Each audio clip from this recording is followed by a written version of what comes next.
For a while now, fans of the Zelda series have been desperate for some news on the upcoming sequel to Breath of the Wild, currently dubbed Breath of the Wild 2. At the time of making this video, it has been over 200 days since the last full-on standard Nintendo Direct presentation, and many fans believe whenever the next Nintendo Direct happens that we will see some news on the game. Personally, I think as fans we should be patient for some news on the game. The development process for a video game takes time, and you definitely don't want a rushed game. However, I can definitely understand the frustration at the same time. So whilst we may be stuck on waiting on an update regarding Breath of the Wild 2, the upcoming sequel is still very much open for speculation. We know to some degree that it will take place in the same Hyrule seen in Breath of the Wild, likely with additional areas to explore, as it's rather unlikely that we would be playing within just the same world. There will be a void of explorability unless the game features some brand new explorable areas. So whilst I am taking a rare break from the new Animal Crossing game, which is amazing by the way, in today's video we are going to take a look at 5 potential locations that could become explorable in the sequel to Breath of the Wild. Keep in mind, these picks are just my thoughts on the matter. Be sure to let me know what you think in the comments at the end of the video. Anyway, go grab yourself a snack or drink, and let's get into the locations.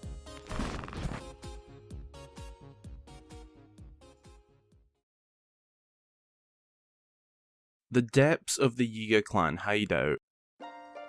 During the Hero of Wild's adventure, we learn a lot of new information about the famous but yet mysterious Sheikah tribe.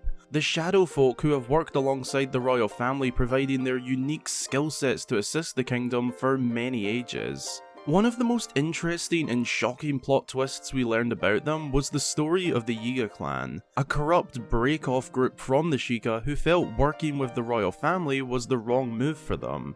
The Yiga clan are Sheikah defectors, and during this defection period, they set up their main base deep within the Gerudo Mountains. Their home is known as the Yiga clan hideout, an underground base that we actually get to explore some of in the first game, during a quest to recover the stolen heirloom for Riju. The base is rather small in my opinion, only consisting of a few rooms overall, along with the outside area where we fight and defeat the Yiga clan leader, Master Koga, and it's the manner that we defeat him in that begs this idea.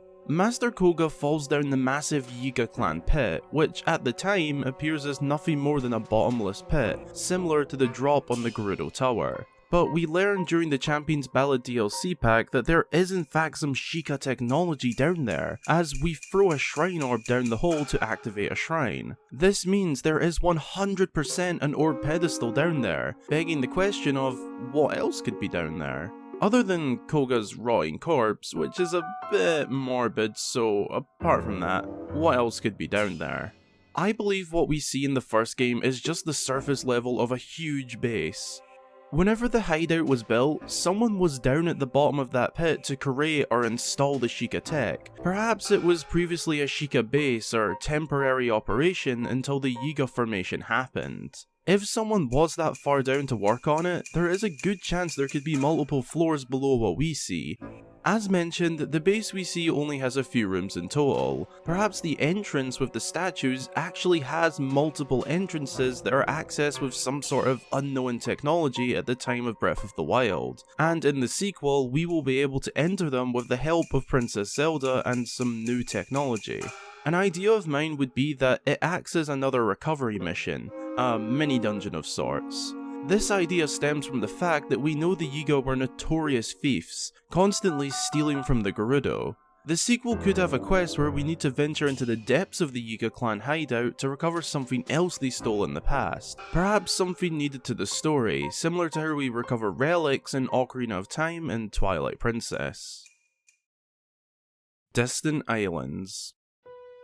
In the first game, we saw a wide variety of settlements, ranging from the community stables, family home villages, and even fully thriving cities. One of my favourite settlements in the game is Lurelin Village, a seaside cove-hidden village completely unaffected by the Calamity Ganon. Lurelin Village is a fishing settlement, which, if you didn't know already, is kind of in the name with lure.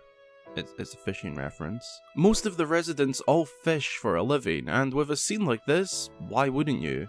The village is believed to be made up from a mix of dwellers from more central Hyrule and people from distant islands and lands who sailed in long ago. The idea here is that at some point in the sequel, we are tasked with seeking out someone or something, but they live or are located outside of mainland Hyrule. We need to seek the help of a Lurelin resident and get a boat ride out to some of the distant islands even further out than Eventide Island. Going off the idea from the Yiga clan hideout, this could be part of the fetch quest to recover relics. Maybe this time the relic is in possession of an islander who lives far out from Hyrule, but to make things interesting, when we arrive, the island has been overrun by undealt with monsters from Prime Calamity Ganon time. As the hero, we need to clear the island of said monsters and recover the relic. Hell, we don't even need to be there for a relic, we could just go there for some extra land to explore. A tropical adventure would be especially awesome, like a little trip to the Caribbean, a ton of small islands all accessible by rowboats across crystal clear waters. Oh, and if we get the much needed underwater exploration, we might even find some unknown ruins below the waves of Hyrule. The interior of the Akkala Citadel. The Kingdom of Hyrule this time around is for the most part ruins. Towns, trading posts and settlements destroyed by the Calamity, and now found in mysterious ruins scattered across the world. One of the most substantial and arguably mysterious ruins is the Akkala Citadel, a former fortress of defense and watchtower that was used to protect the heart of the kingdom from travelers from outside of Hyrule, and also keeping tabs on central Hyrule. This titanous fortress is huge, built into a mountain highlighting and looking out onto the Akkala region. This now ruined fortress played a huge role during Calamity Ganon's most recent attack. It held off many guardians for as long as possible, hundreds and thousands of Hylian soldiers going head to head with massive guardians on the ground, towering over them, not standing a chance, along with backup artillery in the form of cannons on the higher levels. The Guardians won this battle, and overrun the entire Citadel, as we can see in the present with the sheer amount of wrecked and live Guardians growing on the Citadel, like moss on an old tree. One of my biggest questions about this location is what was inside the Citadel. We know it was some sort of Hylian army post, likely fit with food halls, living barracks, armories, and operations rooms. But there is also a chance there were lower levels used as a prison of sort for anyone arrested for threatening the kingdom, locking them away far from the heart of the kingdom. If any picks on this list were to be a dungeon, this is the most likely in my opinion. Just imagine the sequel having to explore the interior of the Akkala Citadel. We can see the main entrance is blocked up with dirt mass and rubble, similar to how the Great Plateau's entrance is blocked up. But with the sequel possibly taking place in a redeveloped Hyrule, the technology to enter could be discovered, and alongside Princess Zelda, we will venture into the Citadel. It would likely be dark, gloomy, and riddling with monsters that have been trapped in there for God knows how long. Perhaps the reason we enter the fortress dungeon is to recover some sort of weapon or weapons needed for the sequel's main quest. Or hey, it could even just be a huge side quest. The sequel can definitely improve on the side quest department from the first game, as aside from a few stellar side quests, the first Breath of the Wild had a lot of smaller filler side quests, which wasn't bad so to say. I'd just love to see more larger side quests, personally. Regardless of whatever lies inside the fortress, it would be awesome to venture into its dark tunnels and discover some of the remaining horrors that took place 100 years ago. The Underworld of Hyrule.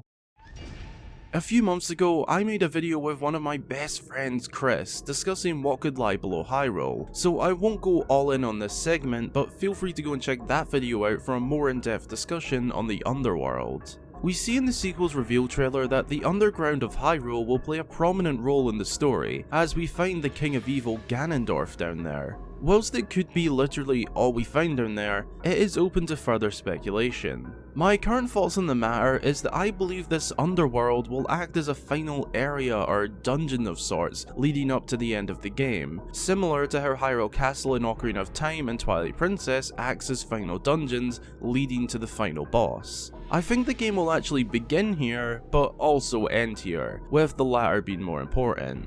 We won't play much here at the beginning, nor see Ganondorf, but at the end of the game, we return and figure out how to locate Ganondorf, leading to the engagement which kicks off a series of battles against the King of Evil.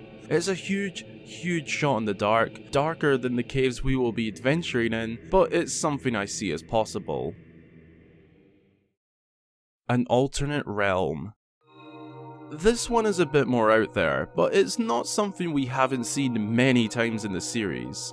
Breath of the Wild took place in a Hyrule and just Hyrule, but past games like Twilight Princess, A Link to the Past, The Minish Cap, and even Skyward Sword to some degree, all had alternative realms to explore, with the most memorable one to me being the Twilight Realm. It's in the name, another world to explore. It could just be a different version of Hyrule we know, like the Dark World in A Link to the Past, or a completely different realm altogether like the Twilight Realm in Twilight Princess. Of course, I can't predict what this would look like, but perhaps if we learn more about the fan favourite, constantly debated and theorised on Zonai tribe, we could explore another realm in relation to them, as we know they were known to possess magical abilities. You never know, we may even learn their true identity. However this is done would be amazing no matter what, as it would add a whole new form of exploration and of course a lot of lore for us to theorise on and discuss. We'll just have to wait and see. Thanks a ton for checking out this video. I really hope you enjoyed it, and if you did, be sure to drop a like to show your support and subscribe for more future Zelda content. What did you think of my thoughts on those 5 locations? It's perfectly okay if you disagree, as these are just my thoughts, but be sure to let me know what you think in the comments down below. I can't wait to read them and get a discussion going. Huge thanks to all of my Patreon supporters for your generous support. It truly means the world to me and really helps me to keep making videos as often as possible. If you'd like to become one of my patrons and get your name featured at the end of all of my videos, then head over to my Patreon page through the card in the top right or link in the description. Again, thanks for watching, and until the next time, I've been Hyrule Gamer.